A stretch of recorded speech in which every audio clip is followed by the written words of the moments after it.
जी भैया, मैं ये बता रही थी कि आज ही मैं दिन में ऐसे बैठ के कुछ मनन कर रही थी कि ना मैंने मेरे बच्चों को क्या देना चाहिए था और क्या दिया। आज मैं बड़े वाले बेटे की अगर देखती हूँ हम्म। जीवन, हम्म। अभी तक, तो वो मेरे से भी ज़्यादा उसमें क्वालिटीज़ हैं, मेरे बचपन से भी ज़्यादा उसमें क्वालिटीज़ हैं। और मैं उस और हमेशा मेरे को ये अफ़सोस रहता था कि ना मैं बच्चों को सही डायरेक्शन नहीं दे पा रही हूँ, जैसी शिक्षा मुझे मिली वो नहीं दे पा रही हूँ। और मतलब अगर ये सिंसियर था, सिंसियर अब भी है, लेकिन वो है ना कि एज कम एज में ना बच्चे को और इतनी चीज़ें सीखी है इसने। और लेकिन वो सिखाने वाली चीज़ें सब जो नए सिखाने वाली चीज़ें थी वो सिखाई मैंने इसको। इतना हाइपर एक्टिव था ये। और नींदों में भी इसके क्रियाकलाप चलते रहते थे कि भाई उठ के ये बटन बंद कर दिया, ये कर दिया, वो कर दिया। तो कभी चेस सिखा दिया और कभी रूबिक्स क्यूब सिखा दिया, ये सिखा दिया, वो सिखा दिया। तो अभी फिर मुझे लगता है कि अभी मैं सही डायरेक्शन नहीं थी ना, तो इतनी अच्छी जो बच्चे को हमेशा मिसगाइड ही किया, इसको प्रॉपर गाइडेंस देना चाहिए था, वो नहीं दिया। हम्म। और अगर अभी भी मैं इसको पीटी विद्यालय अगर नहीं भेज पाई तो भी ना और गलत ही गलत हो जाएगा। नहीं, मैंने आपको पूरा क्रम बता दिया जीवन का। हैं, एक हमारे श्री ठाकुर जी का एक ये ग्रंथ आएगा, है ना, ये बहुत जल्दी आ जाएगा, भाव से अभाव है क्यों, भाव से अभाव क्यों, जीव की दुखद यात्रा। इसका ये पुस्तक है, भाव से अच्छा। अभाव क्यों, जीव की दुखद यात्रा। तो इसको आप पढ़ेंगे तो अच्छा। दंग रह जाएंगे, आंखें खुल जाएगी। और मेरा ऐसा मानना है, चाहे कैसा भी इंसान हो, अब जिसने महाअपराध नहीं किया उसकी तो आंख खुली जाएगी कम से कम। तो हम नहीं जब भाई, मुझे बहुत ज़्यादा फील ये चीज़ मेरे को बहुत चीज़ महसूस हुई कि ना मैंने बच्चे को अगर प्रॉपर गाइडेंस दिया ना तो इसलिए इतना दिमाग है और ये सब चीज़ बहुत अच्छे से कैच करता। और वही है, सिंसियरिटी इतनी है कि ना आज भी कोई चीज़ सिखाएं तो फटाफट सीख लेता है, लेकिन सिखाने वाली चीज़ तो सिखाई ही नहीं ना। भाई हमारे गुरुकुलीय पद्धति में जो निषेध है ना, 100% जो निषेध है, वो चीज़ें आज के पेरेंट्स सारे बच्चों को दे रहे हैं। जो 100% निषेध है वो बच्चों को दिया जा रहा है, तो बच्चा ज़िंदगी कैसे बनाएगा जी। बताओ, संभव ही नहीं है। जबकि मैंने क्रम बता दिया आपको कि क्रम साधना का ये होना चाहिए। हैं, कोई भाव से भाई गुरु की शरण गया है, ठीक है, तो गुरु से फिर वापस से भाव के परमात्मा भगवान की तरफ जाना चाहिए। ये क्रम होना चाहिए बस ऐसा। लेकिन वो फिर पता नहीं कहाँ चला जाता है। मैंने कहा ना भाई, कुतर्क होता है, फिर अभाव नज़र आता है। मैं क्या करूं, मेरे पास नौकरी नहीं, पैसा नहीं, व्यापार में धंधे में लॉस हो रहा है, मैं क्या करूं, शोषण करना ही पड़ेगा, जमाना ऐसा है, चिटिंग करनी पड़ेगी, बिना उसके काम नहीं चलता, तुम तो घर में बैठी रहती हो, बातें आती है तुम्हें, धंधा करके देखो पता लग जाएगा 2 दिन में। तो ऐसी बातें सब लोग करने लग जाते हैं, क्योंकि फिर वो शोषण की तरफ बढ़ जाता है। अब शोषण की कोई सीमा नहीं है, शोषण फिर समाज में समस्याएं लाता है, और वो समस्याएं फिर आपको पता ही है क्या करती हैं। तो ये आज का मूल करना मतलब है, ये षड्यंत्र शिक्षा की वजह से आज हमारे समाज की ये दुर्दशा हो गई है। षड्यंत्र शिक्षा ही दुर्दशा का मूल कारण है। इसलिए मैं कहता हूँ कि इसमें विप्र क्यों दोषी है, क्योंकि विप्र का एक काम था अध्ययन और अध्यापन कराना। अब विप्र अध्यापन और अध्ययन कराता नहीं, ना अध्यापन कराता है, और वो सोचता है कि मेरी लाइन छूट गई है, ऐसा कर दिया है। ऐसा नहीं है। जो ज्ञानवान है उसकी पूजा आज भी होती है, सदा से होती आई है, होती रहेगी हमेशा। लेकिन उन्होंने भी एक डर के कारण से उस राह को छोड़ दिया, और वो भी नौकरी के चक्कर में घुस गए। अब तो कई लोग तो आरक्षण के चक्कर में घुस गए। तो ये बीमारी है, वाहियात बीमारी है। तो जिसको नौकरी का अधिकार नहीं है, जिसको लेना देना नहीं है, उसको नौकरी नहीं करनी चाहिए। क्या लेना देना उसको नौकरी से। सही दिशा लो, शास्त्र की दिशा लो, आपका जीवन बड़ा आरामदायक रहेगा, और जीवन में कभी अभाव नहीं रहेगा। तो बच्चों को तो, बच्चे तो बिल्कुल निष्कपट होते हैं, निश्चल होते हैं। मैंने कहा ना, मुझे तो इन 28 सालों में जितना रिसर्च किया है, इस बच्चे से ज़्यादा, मनुष्य के बच्चे से ज़्यादा निष्कपट, निर्दोष और मासूम कोई नहीं मिला मुझे धरा पर। जो ऋषि महात्माओं की स्थिति होती है, वो इन बच्चों की स्थिति होती है, छोटे छोटे बच्चों की।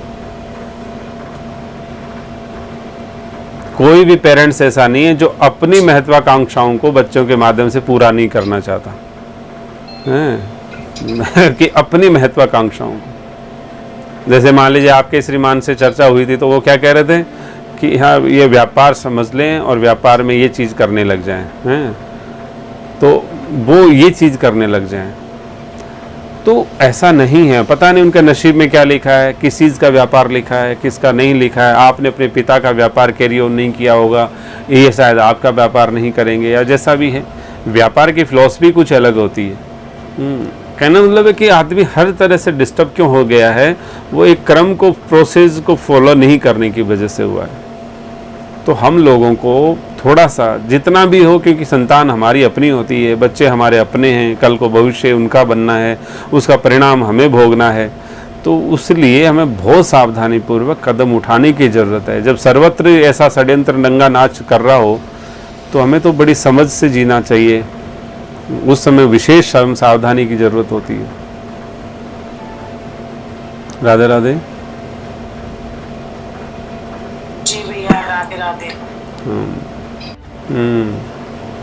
नहीं, मैंने क्या कहा, जो सनातन किसी की मजबूरी में नहीं बंधा रहता है। सनातन तो समझ से चलता है। अब समझ तो आप बंद कमरे में भी समझ, जहां आप जब तक जिंदगी है तब तक समझ रहनी है, चाहे बंद कमरे में रखो, चाहे खुले कमरे में रखो, चाहे बाजार में रखो, चाहे विदेश में रखो। कहना मतलब है समझ से जीवन चलता है। सनातन को ना किसी की अपेक्षा है, ना किसी की उपेक्षा है। सनातन अपने आप में सर्वसमर्थ है। यदि समर्थ ही असमर्थ नजर आएगा तो मतलब क्या है, कुछ नहीं। हम तैयार है कि नहीं, हम सनातनी बन सकते हैं कि नहीं, हम समझदार हो सकते हैं कि नहीं, हम जीवन बनाना चाहते हैं कि नहीं, हमारी इच्छा शक्ति की बात है। बाकी किसी पे डिपेंड नहीं है सनातन। किसा पुत्र सोचे पिता ने नहीं किया तो मैं क्या करूं, ऐसा नहीं है। कोई शिष्य सोचे गुरु ने नहीं किया मैं क्या करूं। अरे जीव मात्र स्वतंत्र है। यदि यही बात होती कि चलो साहब अब तो जो हमें गुरु ने दिया, जो माँ ने सिखाया वो सीख गए, अब तो बदल नहीं सकते, ऐसी बात नहीं है। माँ के अपराध को भी वो क्षमा करवा सकता है, गुरु के अपराध को भी वो क्षमा करवा सकता है, पीढ़ियों का निस्तारण कर सकता है, हर तरह से। यदि विधान दिया है कि भाई माता पिता संतान का जीवन पार कर सकते हैं, संतान माँ बाप का जीवन पार कर सकते हैं। जब जागे जब सवेरा। यहाँ तो ऐसा थोड़ी है कि साहब अब तो क्या करे, अब तो लाइन निकल गई, हमारा तो हाथ से सब कुछ निकल गया। सनातन जैसी उदार संस्कृति को पा करके आदमी अधूरा रह नहीं सकता। उसको तो वो तो बहुत अद्भुत संस्कृति है।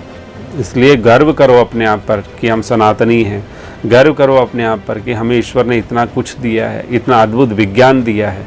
और अपने स्वधर्म में जीना सीखो और अपने स्वधर्म में लोगों को प्रेरित करो। जितना कर सकते हो एक सिस्टम से। देखो तो सही ज़िंदगी और समाज कैसे बदलता है। हम सोचते हैं समाज बदलेगा ही नहीं, हम सोचते हैं दुनिया बदलेगी ही नहीं। अरे दुनिया क्यों नहीं बदलेगी? जब आप बदल के आप दुनिया में तो हो, तो मान लीजिए आपका परसेंटेज कुछ तो होगा दुनिया में। मान लीजिए आप नहीं कैलकुलेट कर पाते हो, ईश्वर तो करेगा कैलकुलेट। तो जब आप बदल गए तो इसका मतलब इतनी मात्रा में दुनिया बदल गई। आपके अपने बदल गए तो दुनिया बदल गई। निसंदेह दुनिया बदलती है। और दुनिया बदलने की ठेकेदारी हमें नहीं दी है, हमें हमारे जीवन हमारे धर्म के अनुसार जीने का विज्ञान दिया है। इसलिए हताशा नाम की कोई चीज़ सनातन में नहीं है। सनातन तो सर्वसमर्थ चीज़ है। ऐसी संस्कृति को पाकर कोई हताश हो, ऐसा तो ठीक नहीं है। राधे राधे। जी भैया, जैसे मैं देखती हूँ कि जैसे एक महीने में जो फर्क आया और जो है, मतलब ऐसी आवाज नहीं है आपकी, आवाज नहीं आ रही।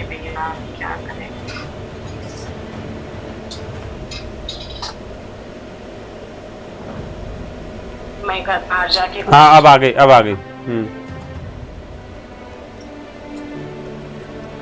जी भैया, मैं ऐसे बोल रही हूँ कि जैसे अब देखते हैं, आप बताते हैं कि नॉर्मल अगर बच्चे स्कूल जाते हैं तो छलनी टाइप रहेगा, ऊपर से बताएंगे और नीचे से निकल जाएगा। तो मैं इनके जीवन में देखती हूँ कि इनके वो फिर जो आसपास जो सराउंडिंग्स है वो इसी टाइप की हैं कि अपने जो भी चीज़ या जो भी घर पे वो लोड करते हैं वो सारी वो छल जाती है। ऑफिस जाते हैं, एक लोड करते हैं, इतने में सारा छल जाता है। हाँ, निसंदेह वही तो बात है। तो फिर ये कैसे कन्विंस हो सकते हैं इस चीज के लिए भैया? नहीं कन्वेंस, दिक्कत आती है नहीं ना। कन्वेंस की बात नहीं है। बात इतनी सी है कि समझदार आदमी की एक निशानी होती है कि या तो आप अपनी बात को सिद्ध कर दो या हमारी बात को हम सिद्ध कर दें। भाई ये बच्चे तो आपके अपने ही हैं, जितने आपके हैं उतने उनके हैं, तो आप दोनों बैठो। भाई कहने मतलब है ये बात आप सिद्ध कर दीजिए, ये कर दीजिए, क्योंकि हम तो हित चाहते हैं ना। आप भी हित चाहते हैं, हम भी हित चाहते हैं।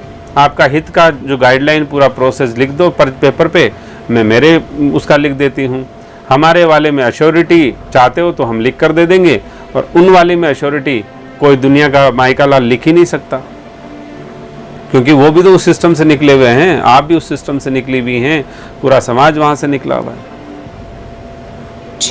और अनुभव की बात करें तो आपके पास में पूरा जीवन का अनुभव है, उनके पास भी अपने जीवन का अनुभव है, और बच्चों के पास भी इतने साल का उस सिस्टम का अनुभव है। और हमारे सिस्टम का अनुभव भी शायद आपको शायद 15-20 दिन महीने का होगा। दोनों में आपको कंपैरिजन भी करना चाहो तो वो भी बहुत है। हमारा महीना भर भी उस पर भारी पड़ेगा निसंदेह। जी भैया, मैं तो कब से ढूंढ ही रही थी कि ऐसा कुछ अभी भी कमी है अभी भी। मतलब श्री गीता जी का कोर्स कर रही थी तो उसमें भी ये लग रहा था कि साल भर के बाद भी कंटिन्यू नहीं रखूंगी, जो चीज़ चाहिए वो नहीं है, ऐसे सेटिस्फेक्शन नहीं था। और अब जब मिला है तो ऐसे लगता है कि हाँ मैं बच्चों को मतलब मेरे को ऐसे लगता है कि जब ये विद्यालय चले जाएंगे ना 6 घंटे 7 घंटे वाले, मतलब ऐसे जो आप नॉर्मल रूटीन बता रहे हैं, उस दिन ऐसे चैन की सांस लूंगी कि हाँ भाई अब मैंने कुछ सही किया बच्चों के साथ। जो अभी तक किया है वो सब गलत ही गलत किया। और जो बच्चों पे पहले के जो संस्कार, जो जन्मजात जो संस्कार हैं, या बोलते हैं कि पिछले जन्मों के जो संस्कार हैं, वही उसी की वजह से बच्चे थोड़े टिके हुए हैं। अदरवाइज तो मैंने इनको बर्बाद करने में कोई कमी नहीं छोड़ी। यदि कहने का मतलब है, यदि मान लीजिए इस अवस्था का यदि गुरुकुल का विधिवत उनको विद्या प्राप्त हो जाती, तो आज वो बच्चे आपके समाज के हर परिवार तक उनकी रीच हो जाती।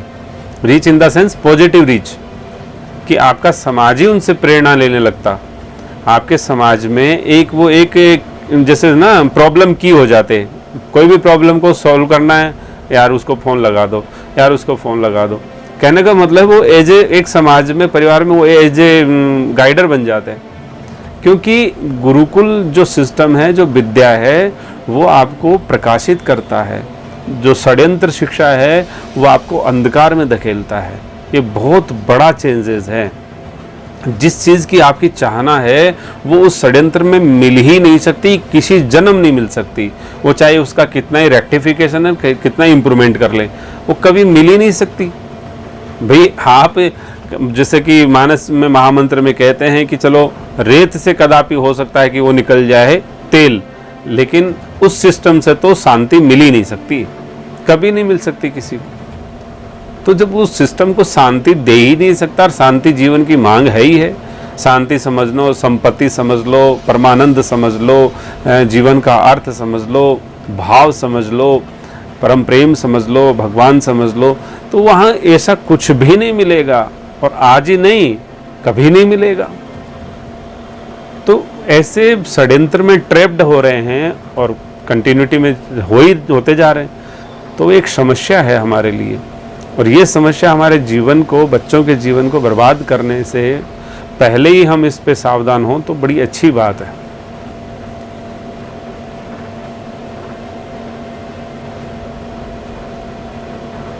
ये चीज मैं डालेंगी फिर